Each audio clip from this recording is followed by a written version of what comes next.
Hello and welcome. I'm Joanna Junak and this is GFN News on gfn.tv.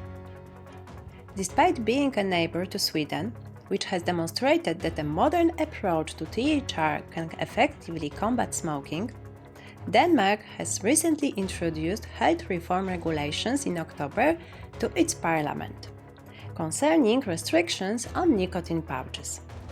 How will these restrictions impact current smokers considering quitting?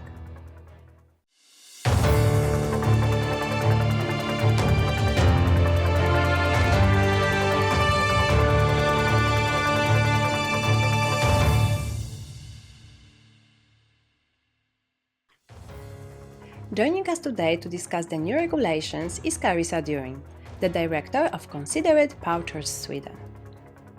Hello Carissa, thank you for joining us today.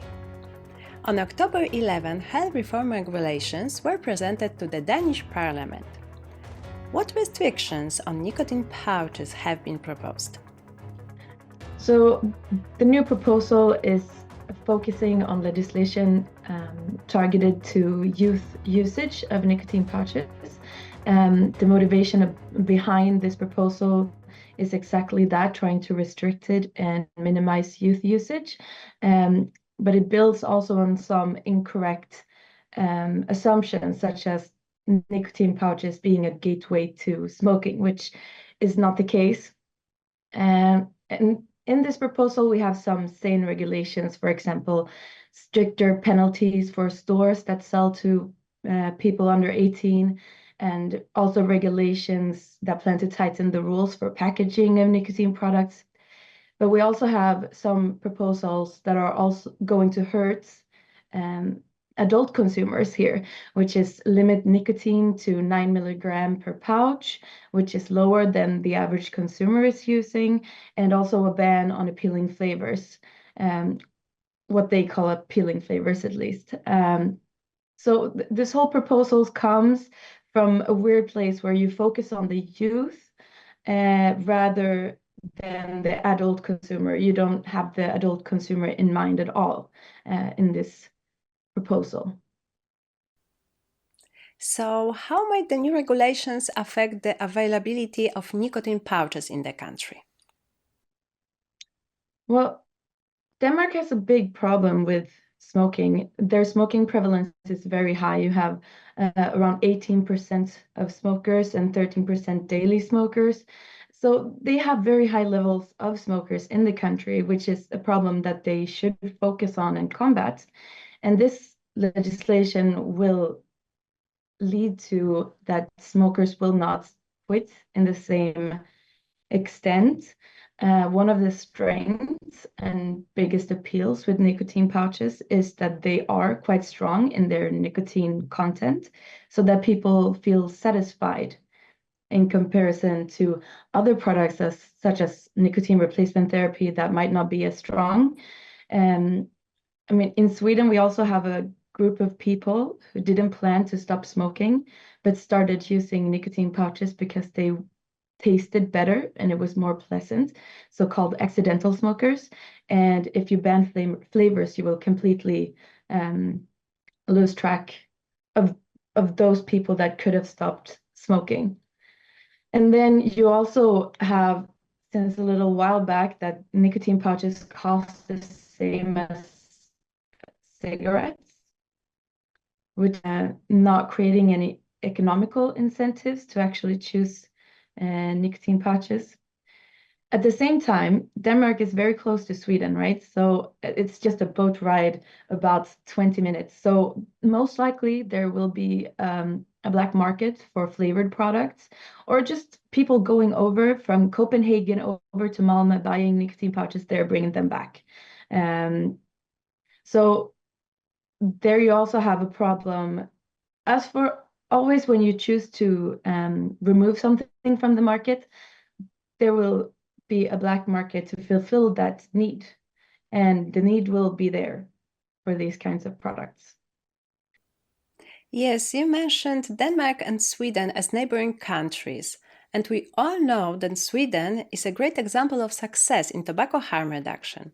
So, why isn't Denmark following this example? That is a very good question. I mean, Denmark has always been the more, we call them, in Sweden, we call Denmark the more fun neighbor, because they are in generally more free-minded. For example, their youth has been able to drink lighter forms of alcohol already at 16. In comparison to Sweden, we have you're not allowed to buy alcohol at the state monopoly until you're 20. So there's a big difference there, but it seems like Denmark is changing their perspective on this, and it doesn't only go for the field of nicotine and tobacco, but also when it comes to alcohol, they are proposing stricter regulations and kind of changing this. So I think what they failed to do here is to realize that not all nicotine is the same, and that tobacco is the enemy and not the nicotine. And they kind of put them together and said, we are going to use all of this usage for youth, but also forgetting the adult consumer in that perspective. So they should probably, they've missed looking at Sweden when it comes to this part. They've looked at Sweden for our alcohol use, etc., and they have missed to look at this specific part. So I don't know, maybe that's why. Okay, and what about the potential effects on flavor and nicotine content restrictions on smokers wanting to quit using safer products? Yeah, I mean, as I stated before, one of the biggest effects is the restriction of the amount of nicotine is going to have. The reason people use nicotine pouches is because they are a good replacement, and the nicotine content is a good and an important part of that. So what we might risk seeing is smokers, first of all, smokers now will not transition to using nicotine pouches because they are not satisfying enough. And we might also see people who are using nicotine pouches now going back to smoking. So that is a big concern when it comes to decreasing the amount of nicotine to such a low level. And the same goes for flavors. I mean, adults enjoy flavor too, and it's a big part of the appeal. And consumers, we all have different preferences. We need different strengths, we need different flavors, and making these products less appealing will also make them less appealing for the adults because they like the same things. Thank you, Carissa. That's all for today. Tune in next time here on GFN TV or on our podcast. You can also find transcriptions of each episode on the GFN TV website. Thanks for watching or listening. See you next time.